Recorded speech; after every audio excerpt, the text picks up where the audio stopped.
नमस्कार, आप देख रहे हैं पंजाब केसरी टीवी और मैं हूं प्रवीण झा। 15-16 जून के रात को जिस जगह पर झड़प हुई थी, अब उस जगह से धीरे धीरे चीनी सैनिक पीछे हट रहे हैं। क्या यह चीन जो है वह अंतर्राष्ट्रीय दबाव की वजह से पीछे हटा है या इस पीछे हटने के पीछे भी कोई साजिश है? इसी पर बात करने के लिए इस वक्त हमारे साथ मौजूद हैं पूर्व ज्वाइंट सेक्रेटरी और राष्ट्रीय सुरक्षा विशेषज्ञ जितेंद्र कुमार जी। जितेंद्र जी, आपका बहुत बहुत स्वागत है। थैंक यू, धन्यवाद। सर, जिस तरह से चीन पीछे हटा है, आप इसको किस रूप में देखते हैं? क्या यह पीछे हटने के पीछे कोई साजिश तो नहीं है फिर से चीन की? देखिए, इसके बारे में कुछ कहा नहीं जा सकता है, लेकिन चीन के ऊपर निश्चित रूप से दबाव तो आया है। ये एकदम पूरी तरीके से लग रहा है। लेकिन जैसे हम लोगों ने पहले भी बातचीत किया कि चीन का कोई भरोसा नहीं है। आज की तारीख में अंतर्राष्ट्रीय स्तर पर चीन का के प्रति विश्वास एकदम कम हो गया है कि वो कभी भी कहीं भी कुछ भी कर सकता है। तो ये साजिश है क्या, ये कहना तो बड़ा मुश्किल है। लेकिन एक चीज साफ है कि उसके ऊपर दबाव चारों तरफ से आया, क्योंकि वो थोड़ा अलग थलग पड़ गया है। लेकिन अलग थलग पड़ने के बावजूद जो उसके भीतर का आंतरिक ढांचा है और जो भीतर की उसकी जो डायनेमिक्स है, उस डायनेमिक्स में देखिए चीन जो है किसी भी हद तक इररिस्पॉन्सिबल तरीके से बिहेव कर सकता है। तो हम कह नहीं सकते, लेकिन मिलिटरीली जो है वो इस रीजन में उसकी डोमिनेंस बहुत मजबूत है। लेकिन उसके बावजूद आपने देखा होगा कि रूस भी हो, अमेरिका भी हो और दूसरे देश भी हैं जो यूरोप के देश, उन सभी में भारत के प्रति एक भारत की जो भी पोजीशन है उसको लेके एक ज्यादा अंडरस्टैंडिंग दिखाई पड़ी है। किस हद तक ये अंडरस्टैंडिंग एक मजबूत टेंजिबल सपोर्ट में आएगी हम कह नहीं सकते, लेकिन हथियारों की सप्लाई से लेके दूसरी चीजों में तो जरूर ये अंडरस्टैंडिंग दिखाई पड़ी है। तो सर, क्या लगता है आपको कि चीन के ऊपर भरोसा किया जा सकता है? चीन के ऊपर कभी भी भरोसा नहीं किया जा सकता है। मैं तो ये कॉन्फ्लिक्ट होने से काफी पहले से मेरे कई लेक्चर्स पे आपने सुना होगा कि मैंने कहा था कि जिस दिन चीन में ऐसी दिक्कत होगी, चीन ऐसी परेशानी करेगा ही करेगा, उसके जो भीतर के डायनेमिक्स है। तो मैं नहीं समझता हूँ कि चीन पे भरोसा किया जा सकता है। लेकिन हाँ, जो भी रिसोर्सेज हैं देश के, उसको सोच संभाल के हमारे ख्याल से सरकार इस्तेमाल कर रही है और उनको वैसे ही करना चाहिए। लेकिन हमारी एक लॉन्ग टर्म में स्ट्रैटेजी मजबूत होनी चाहिए कि दोबारा चीन को हम ऐसे हरकत पे आने ही नहीं दें। सर, इसमें आप भारत की कूटनीति को किस रूप में देखते हैं? जो ये चीन जो पीछे हटा है, इसमें क्या भारत की कूटनीति का असर है या फिर कुछ अंतर्राष्ट्रीय दबाव है? देखिए, दोनों का है, क्योंकि भारत की कूटनीति के बहुत कुछ मजबूत पहलू हैं, कुछ उतने मजबूत पहलू नहीं भी हैं, परफेक्ट कुछ भी नहीं है। लेकिन देखिए, जो जैसे जैसे चीन का जो बिहेवियर है वो इतना खराब और इतना नॉन ट्रांसपेरेंट और इतना इररिस्पॉन्सिबल है, एक तरीके से वो बहुत पावरफुल होते जा रहे हैं, लेकिन वो एक बेनेवोलेंट पावर की तरह बिहेव नहीं कर रहे हैं। हम लोगों ने कई दफे आपके चैनल पे भी कहा, ये कॉन्फ्लिक्ट होने से पहले भी कहा कि किस तरीके से चीन जो है लगातार अपने एरिया को एक्सपैंड करते जा रहे हैं, दूसरे कम्युनिटीज को कॉलोनाइज करके उसको अपने आप में एब्जॉर्ब करते जा रहे हैं। और उनकी इस नॉन ट्रांसपेरेंसी से, उनकी इस डिसेप्शन से सारी दुनिया को थोड़ा सा एक धक्का लगा कि देखिए, द्वितीय विश्व युद्ध के बाद जो भी हो, हम रोते, मैंने ये कह सकते हैं कि हिकअप्स के बावजूद, रोते गाते झिझकते हिचकते हम डेमोक्रेटाइजेशन की तरफ बढ़ रहे थे हाल तक। लेकिन जब से चीन का वर्चस्व दुनिया में बढ़ा है, उन्होंने हर तरीके के डिक्टेटरशिप को प्रमोट किया है, हर तरीके से डिसेप्शन का इस्तेमाल करके अपने पंजों को हर जगह बढ़ाया है।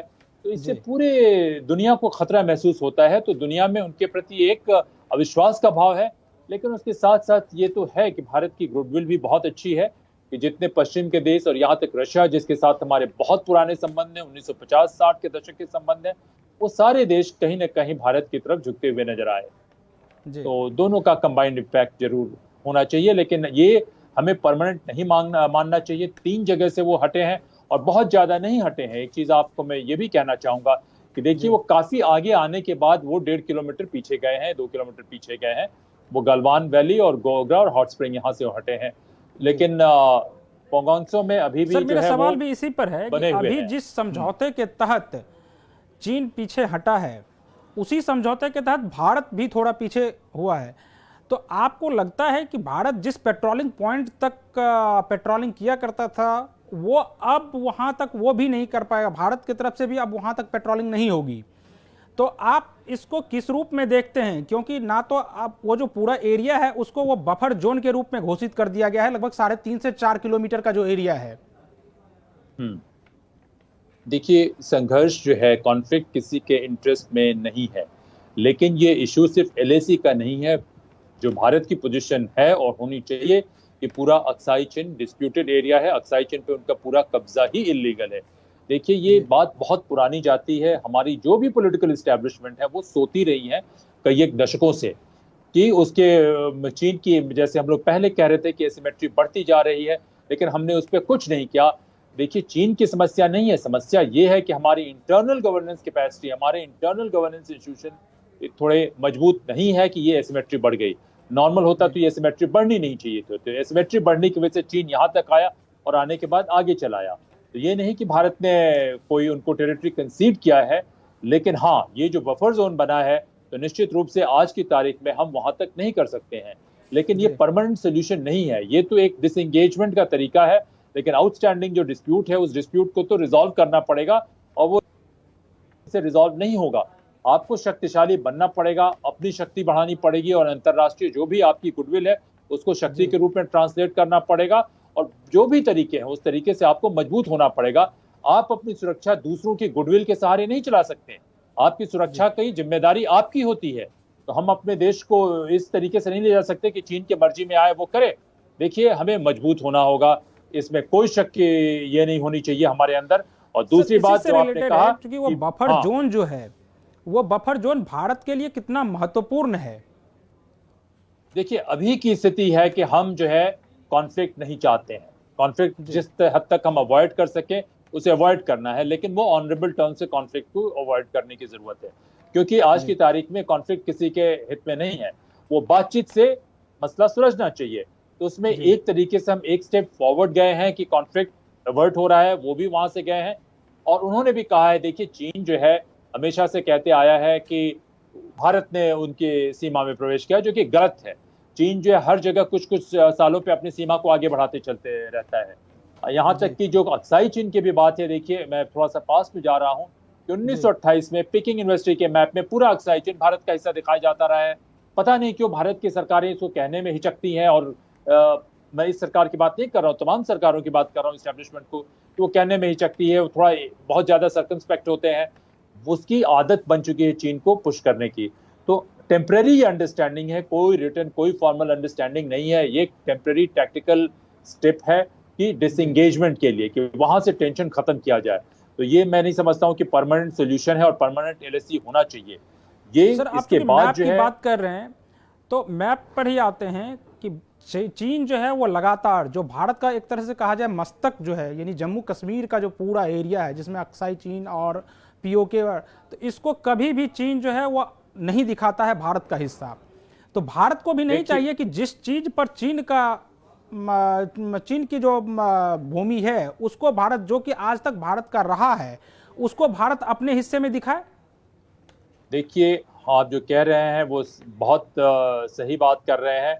सवाल नक्शे का नहीं बनता है, नक्शे के साथ साथ ताकत का भी बनता है। भारत में अपनी ताकत को बढ़ाने की पहले हमने उतनी कोशिश नहीं की।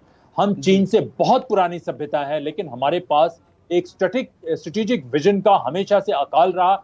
हम सोचते नहीं है। देखिए, जब तक भीतर की व्यवस्थाओं को आप मजबूत नहीं करते, नक्शा तो करना ही चाहिए, लेकिन सिर्फ नक्शा कर देने से ठीक बात नहीं बनती है। अगर हमारे इंस्टीट्यूशन मजबूत होते, हम चीन से बहुत बड़ी अर्थव्यवस्था होते। देखिए, चीन बहुत छोटी सी एक रस्टिक सी सिविलाइजेशन हुआ करती थी, पहले भी मैंने कहा, 2 नदियों के बीच में, और वो धीरे धीरे बढ़ते जा रही है। हम बहुत विशाल सभ्यता थे और हम जो है पीछे हटते चले जा रहे हैं। देखिए, हमें अपनी मानसिकता में जबरदस्त बदलाव लाने की जरूरत है। इस मानसिकता से हम अपने सभ्यता को, अपने देश की सुरक्षा को हम खतरे में डाल रहे हैं और कॉम्प्रोमाइज कर रहे हैं। ये नक्शा बिल्कुल उस हिसाब से होना चाहिए, और नक्शे के साथ साथ मैं समझता हूं कि जो सबसे बड़ा सबक इससे अब भी हम लोगों को लेने की जरूरत है कि कैसे हम भीतर की गवर्नेंस व्यवस्थाओं को मजबूत करें, कि हम अपनी सभ्यता को उसके पुराने गौरवशाली दिनों की तरफ ले जाएं और अपनी सभ्यता को असर्ट करें। ये अगर हम नहीं करते हैं तो हम बहुत खतरनाक काम कर रहे हैं। चीन का इरादा हमेशा से साफ था। हमारी राजनीतिक व्यवस्था, हमारे जो सरकारी इस्टेब्लिशमेंट है, वो उसको देखना नहीं चाहते थे, वो उनकी गलती है। और मैं समझता हूं कि बात सिर्फ एक दो टैक्टिकल लेवल से नहीं होगी, हमें मूल चूल परिवर्तन की जरूरत होगी। ये सरकारी व्यवस्था जो है हमें नहीं ले जा सकती है, हमारी लॉन्ग टर्म नेशनल सिक्योरिटी को नहीं गारंटी कर सकती है। इसको मजबूत करने की जरूरत है, लेकिन हाँ, हमारे फौज का जज्बा, हमारे डिफेंस फोर्सेस का जज्बा सबसे मजबूत है। जो भारतीय चरित्र की सबसे मजबूत चीजें हैं वो हमारे डिफेंस फोर्सेस में है, जहां राजनीति और ब्यूरोक्रेसी का इंटरफेरेंस नहीं है। तो वो जज्बा जो फौज का है, जो ईमानदारी का, मेहनत का और त्याग का, उस जज्बे का सारे जगह वो जज्बा दिखाई देना चाहिए। वो पॉलिटिक्स में भी दिखाई देनी चाहिए, सिविल सर्विस में भी दिखाई देनी चाहिए, सिविल सोसाइटी में भी दिखाई देनी चाहिए। और एक नए भारत के निर्माण की जरूरत है। हम इस तरीके से नहीं चल सकते। और आप सही कह रहे हैं नक्शा, बिल्कुल हमें ताइवान को इंडिपेंडेंट दिखाना चाहिए, तिब्बत को इंडिपेंडेंट दिखाना चाहिए जी और पूर्वी तुर्किस्तान को भी इंडिपेंडेंट दिखाना चाहिए। जी जी सर, मेरा सवाल अरुणाचल से भी रिलेटेड है कि चूंकि अरुणाचल में भी कुछ जगह पर इस तरह की स्थिति बनी हुई है, तो आपको लगता है कि गलवान वैली में इस तरह से वो डाइवर्ट करके अब उधर जो है अरुणाचल की तरफ है वहां पर कुछ दबाव बढ़ रहा है? देखिए, पूरी डिटेल क्या है हम लोग तो मीडिया पे डिपेंड करते हैं, लेकिन हाँ, उसके अलावा डेप्सांग वैली में वो काफी अंदर आ चुके हैं, ये कुछ मीडिया के लोग बता रहे हैं। नाथुला पास पे भी थोड़ी टेंशन है, वो बता रहे हैं। देखिए, चीन का जो मैं राष्ट्रीय सुरक्षा के बड़े परिप्रेक्ष्य में देखता हूँ, जैसे सारे लोग इसकी बात करते हैं, मैं इस घटना से काफी पहले से, जब मैं जैसे ही सर्विस से रिटायर हुआ उसके बाद पब्लिक प्लेटफॉर्म पे बोलना शुरू किया, उसके पहले मैंने क्या बोला उसका जिक्र नहीं कर सकता, लेकिन उसके बाद से 2018 से ही कुछ जगह हमारे आर्टिकल्स में भी, वेब पे भी, मेरे लेक्चर में भी है कि देखिए हम आग के साथ खेल रहे हैं इसको इग्नोर करके। चीन की जो आंतरिक व्यवस्था है, वो आंतरिक व्यवस्था क्या है, हमेशा से वो कभी भी चीन में डेमोक्रेसी नहीं रही। वहां पे सम्राट रहे और सम्राट के साथ साथ उन्होंने बहुत ही लीथल और पावरफुल जो है ब्यूरोक्रेसी मजबूत की, और जो ब्यूरोक्रेसी में लोग हैं वो भी अपना काम करना चाहते हैं, वो एक्सपैंड करना चाहते हैं। तो जो सरकार की उनकी पूरी व्यवस्था है वो धीरे धीरे सारे जगह बढ़ना चाहती है, साम्राज्य की तरह बनना चाहती है। हम इन चीजों को इग्नोर करते हैं। तो देखिए, वो यहाँ से हटे भी तब भी उनका जो मूल ये है वो बदलेगा नहीं। वो तब तक नहीं बदलेगा जब तक चीन में ट्रांसपेरेंसी नहीं आए। और अब आने वाले, देखिए 1990 के बाद ऐसा लग रहा था कि चीन में डेमोक्रेसी आ जाएगी। पश्चिम के लोग कह रहे थे कि नहीं, चीन में एक दफे जो प्रॉस्पेरिटी आएगी तो डेमोक्रेसी आएगी। पश्चिम का ये बहुत ही सुपरफिशियल अप्रोच है कि प्रॉस्पेरिटी के साथ डेमोक्रेसी आती है। नहीं, देखिए भारत तो हमेशा से हमारे खून में डेमोक्रेसी है।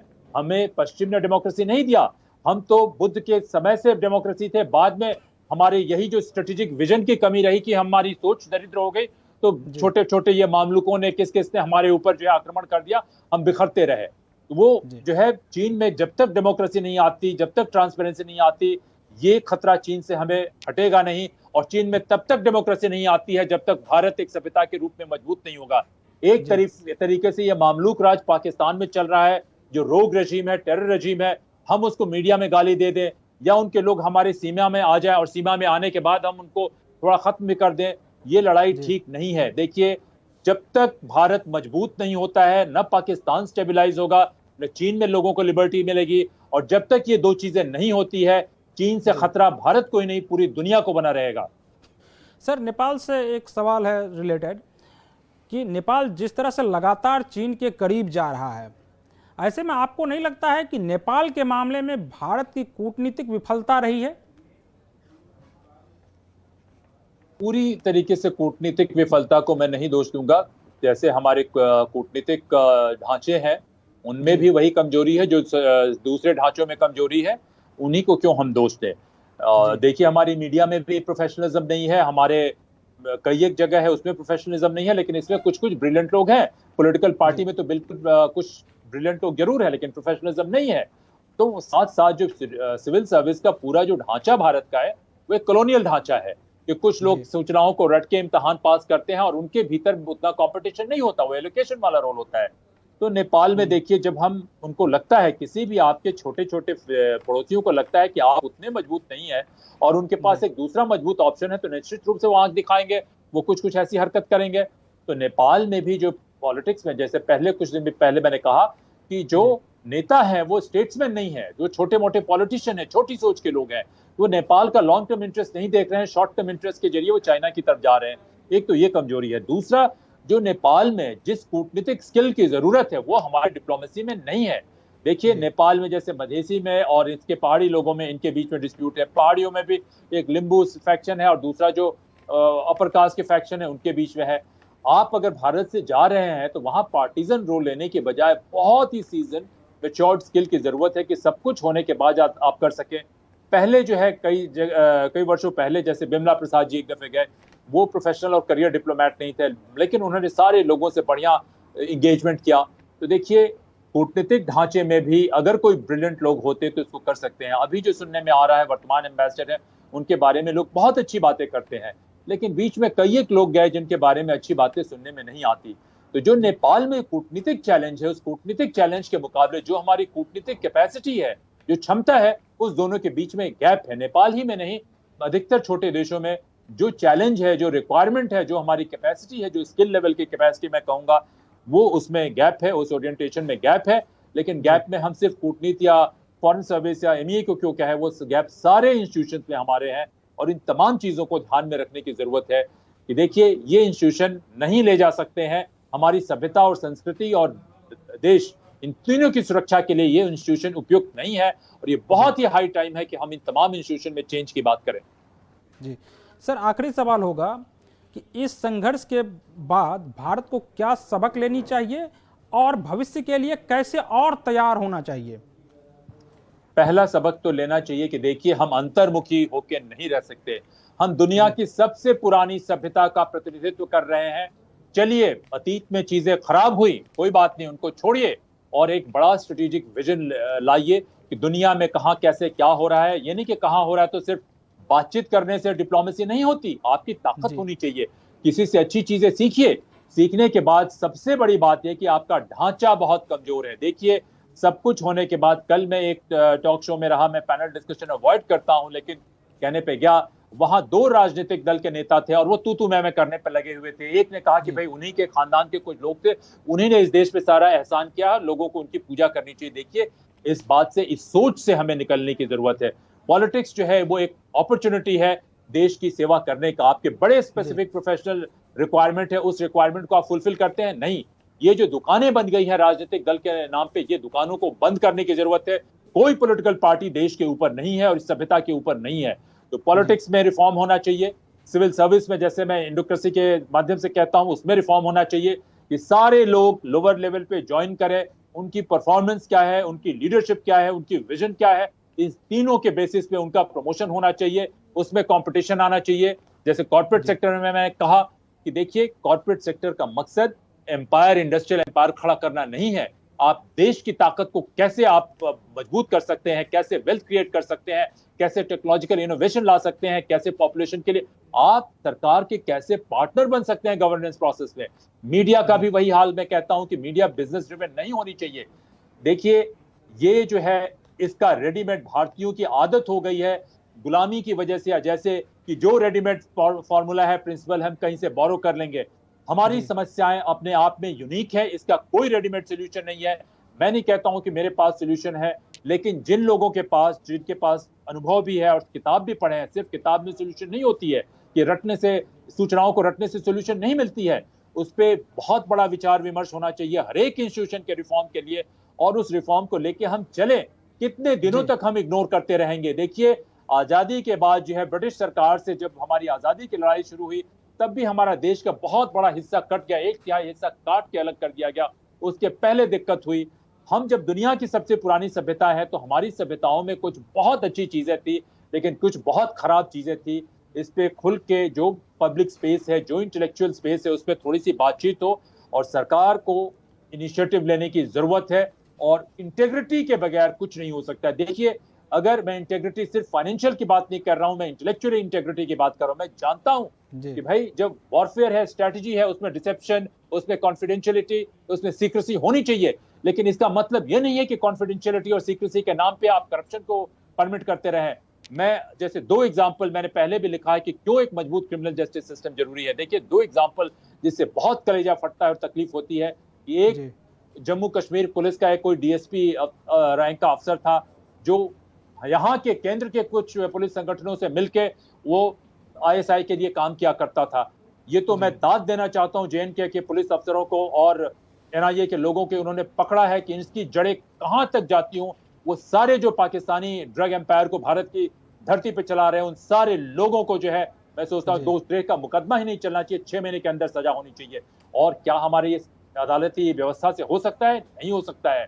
दूसरा जो है, आप देखें कि कानपुर में कुछ पुलिस वाले शहीद हो गए और जी, उस जी। गुंडे को इसकी मदद करने वाले कौन थे? पुलिस के ही लोग थे। किसी पे दोष नहीं देना चाहिए। हमारे इंस्टीट्यूशन में जब तक हाई क्वालिटी परफॉर्मेंस के लिए, इंटेग्रिटी के लिए स्पेस नहीं मिलता, ये जो है स्टेटस ड्रिवन सिविल सर्विस है, ये जजेस की मर्जी पे, उनके कदमों पे जो है न्याय है, जब तक इस देश में कैसे देश की सुरक्षा मजबूत हो सकती है। जी। सिर्फ यही बात नहीं, देखिए हमें एक नए नेशनल विजन की जरूरत है। हम लोग ये उम्मीद कर रहे थे जब परिवर्तन की बात हो रही है, और मैं आपके लिए खुल के इसलिए कह रहा हूं कि देश सबसे बड़ा है, देश से बड़ा कुछ नहीं है। तो इसके बाद भी अगर हम सबक नहीं सीखना चाहते तो क्या हम कर सकते हैं इसके अलावे? जी। देखिए, लीडरशिप की जरूरत है, हर एक सेक्टर में लीडरशिप की जरूरत है और हर एक सेक्टर में इंटेग्रिटी की जरूरत है। भारत अगर मजबूत होता है तो पूरी दुनिया सुरक्षित होती है। जी। भारत का प्रजातंत्र मजबूत होता है तो पूरी दुनिया सुरक्षित होती है। और अच्छे गवर्नेंस के लिए प्रजातंत्र से हमें कोई कॉम्प्रोमाइज करने की जरूरत नहीं है। जी। मैं यही कहूंगा, क्योंकि देश के बहुत से लोगों से मेरी बातचीत हो रही है, पुराने रिटायर्ड जनरल से मेरी बातचीत हो रही है, रिटायर्ड सैनिकों से बातचीत हो रही है, अच्छे इंटेलेक्चुअल लोगों से बातचीत हो रही है जिनमें ईमानदारी है। और मैं सोचता हूं कि जो मैं बातें कह रहा हूं, उनकी भावनाओं की बातें मैं कह रहा हूं और हिंदी में कहने का प्रयास कर रहा हूं। मैं उम्मीद करता हूं कि इस बात को आप जो है भेजे, जो सरकार में लोग हैं, जो दूसरे लोग हैं, और इस पे जोरों से चर्चा होने की जरूरत है कि कब तक हम अपने सैनिकों को सिर्फ शहीद करते रहेंगे और टैक्टिकल लेवल पे छोटी छोटी बातों पे करके फिर हम बड़ी समस्याओं को जो है इग्नोर करते रहेंगे। ये नहीं चल सकता है। ऐसा करना बहुत ही खतरनाक है, इस देश के लिए भी और इस दुनिया के लिए भी। ठीक सर, आपका बहुत धन्यवाद, बहुत आपने बहुत समय दिया ये मुझे। थे जितेंद्र जी का कहना है कि Thank you। पूरे ढांचे में परिवर्तन की जरूरत है और जब तक टोटल रिफॉर्म नहीं होगा तब तक भारत मजबूत नहीं हो सकता है। जो दर्शक अभी तक हमारे साथ जुड़े हुए हैं उनका भी बहुत बहुत शुक्रिया।